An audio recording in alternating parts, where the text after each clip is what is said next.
आइए आज आप सब जानेंगे वर्ष 2025 में ज्येष्ठ पूर्णिमा कब है, किस दिन व्रत को धारण किया जाएगा, गंगा स्नान दान पुण्यों का कार्य कब किया जाएगा, किस दिन भगवान सत्यनारायण का पूजन किया जाएगा और खास करके ज्येष्ठ पूर्णिमा के दिन का क्या महत्व है, इस दिन क्या करना चाहिए नहीं करनी चाहिए। तो आइए जानते हैं इन सबों के बारे में। संपूर्ण जानकारियाँ की प्राप्ति के लिए वीडियो को अंत तक जरूर देखें।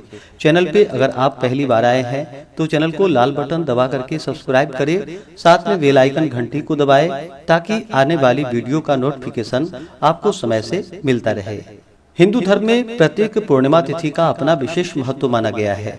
पूर्णिमा तिथि के दिन गंगा स्नान करना, दान पुण्यों का कार्य करना, भगवान सत्यनारायण का पूजन करना, 32 पूर्णमासी का व्रत धारण करना तथा तुलसी वृक्ष के नीचे, तीर्थों आदि जगहों पर, गौशाला में, मंदिरों में दीप आदि के दान करने का विशेष महत्व माना गया है। वहीं पे ज्येष्ठ पूर्णिमा तिथि के दिन कुछ जगहों पर वट पूर्णिमा का व्रत भी धारण किया जाता है, जो कि बहुत से जगहों पर ज्येष्ठ अमावस्या पर किया जाता है और कुछ जगहों पर ज्येष्ठ पूर्णिमा तिथि के दिन वट सावित्री का व्रत भी धारण किया जाता है और इस दिन वट वृक्ष की पूजा की जाती है। खास करके ज्येष्ठ पूर्णिमा तिथि के दिन का अपना विशेष महत्व है। हेमाद्रि स्कंद पुराण के अनुसार ज्येष्ठ पूर्णिमा तिथि के दिन, जो कि बिल्व त्रिरात्रि व्रत धारण किया जाता है, जब ज्येष्ठा नक्षत्र और मंगलवार हो तो उस दिन सरसों मिले हुए जल से स्नान करके श्री वृक्ष यानी कि बिल्व वृक्ष बेल का पेड़ हो तो इनके पूजन करने का विधान है इनका, जो कि गंध पुष्प धूप दीप आदि से पूजन करे और एक समय हविष्यान्न भोजन ग्रहण करे। यदि भोजन को कुत्ता, सुअर या गधा आदि देख ले तो उसे त्याग कर दे।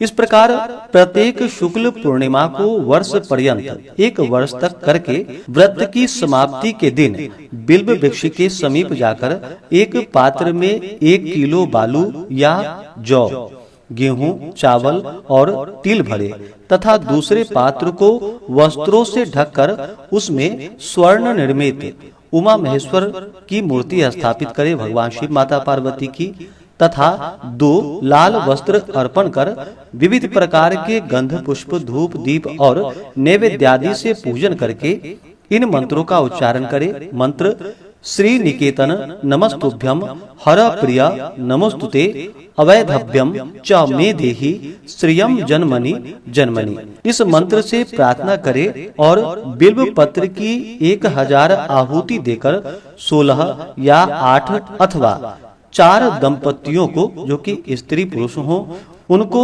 वस्त्रालंकार से विभूषित करके अनेक प्रकार का वस्त्र आभूषण उन्हें प्रदान करके उन्हें भोजन करावे तो सब प्रकार के अभिष्ट सिद्धि की प्राप्ति होती है। तो अब आइए जानते हैं ज्येष्ठ पूर्णिमा के शुभ मुहूर्त के बारे में।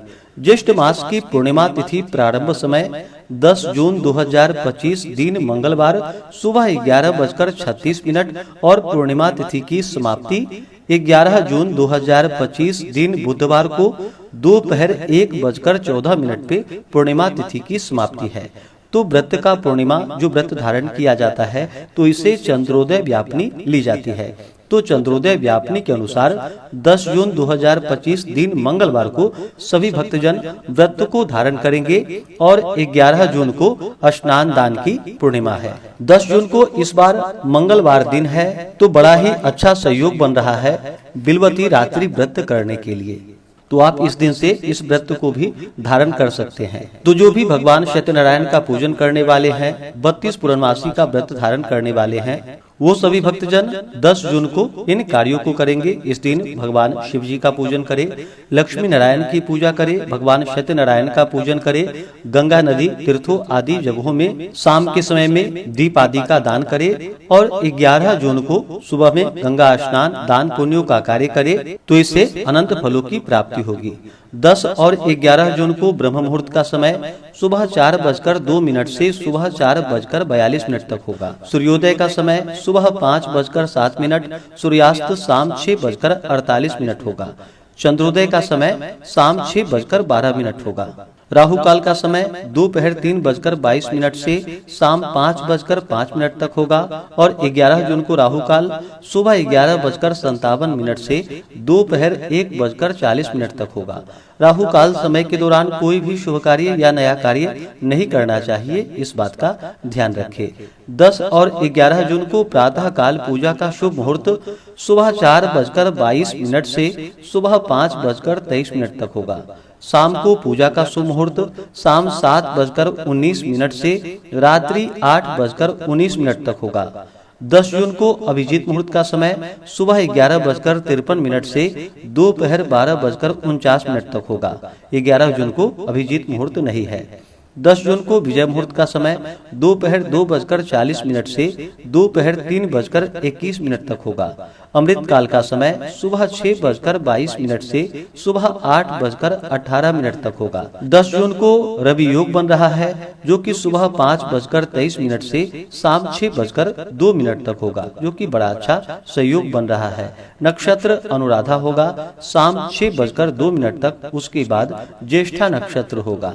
योग सिद्धि योग होगा दोपहर 1:45 तक, उसके बाद श्राद्ध योग होगा।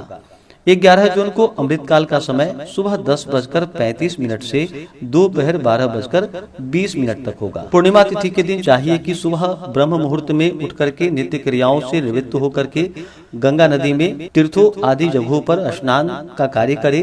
जो गंगा नदी में नहीं जा पाए नहाने के लिए, तो घर के नहाने के पानी में थोड़ा सा गंगा जल मिला करके माता गंगा का तीर्थों आदि जगहों का स्मरण करे और फिर स्नान करे। इसके बाद शुद्ध वस्त्र धारण करके भगवान सूर्य नारायण को अर्घ्य प्रदान करे। भगवान सूर्य नारायण प्रत्यक्ष देवता माने जाते हैं। इनका पूजन करने से, इन्हें अर्घ्य प्रदान करने से आरोग्यता की प्राप्ति होती है। इसके बाद जो भी व्रत को धारण करने वाले हैं, उन्हें व्रत के लिए संकल्प लेना चाहिए, भगवान से प्रार्थना करनी चाहिए और दिन भर उपवास रहते हुए व्रत को धारण करें। शाम को चंद्रोदय के समय में लक्ष्मी नारायण का, भगवान शिव जी का पूरे विधि विधान के साथ पूजन करें। भगवान सत्यनारायण की पूजा करें। वैसे आप भगवान सत्यनारायण का पूजन 10 जून को शाम के समय में विशेष प्रकार से करें और 11 जून को करना चाहते हैं तो सुबह के समय में ही भगवान सत्यनारायण का पूजन करें। वैसे भगवान सत्यनारायण का पूजन किसी भी दिन किया जा सकता है, खास करके पूर्णिमा तिथि के दिन और अमावस्या तिथि के दिन भगवान सत्यनारायण की पूजा करने का विशेष महत्व माना गया है, वो भी शाम के समय में। पूर्णिमा तिथि के दिन चंद्रमा अपने पूर्ण रूप में होते हैं। चंद्रमा मन के कारक माने जाते हैं। इस कारण से इस दिन शुद्ध और सात्विकता का पालन करना चाहिए, ब्रह्मचर्य का पालन करना चाहिए। तामसिक वस्तुओं का, नशीले पदार्थों का सेवन बिल्कुल भी नहीं करनी चाहिए। जहाँ तक हो सके अन्न, वस्त्र, गौ, स्वर्ण, भूमि आदि जो भी आपसे बन सके इसका दान करना चाहिए। ब्राह्मणों को भोजन करवाना चाहिए, गरीबों को भोजन करवानी चाहिए। इससे अनंत फलों की प्राप्ति होती है तथा व्यक्ति के सभी प्रकार के दुख और कष्ट दूर होते हैं। सुख समृद्धि का घर में आगमन होता है।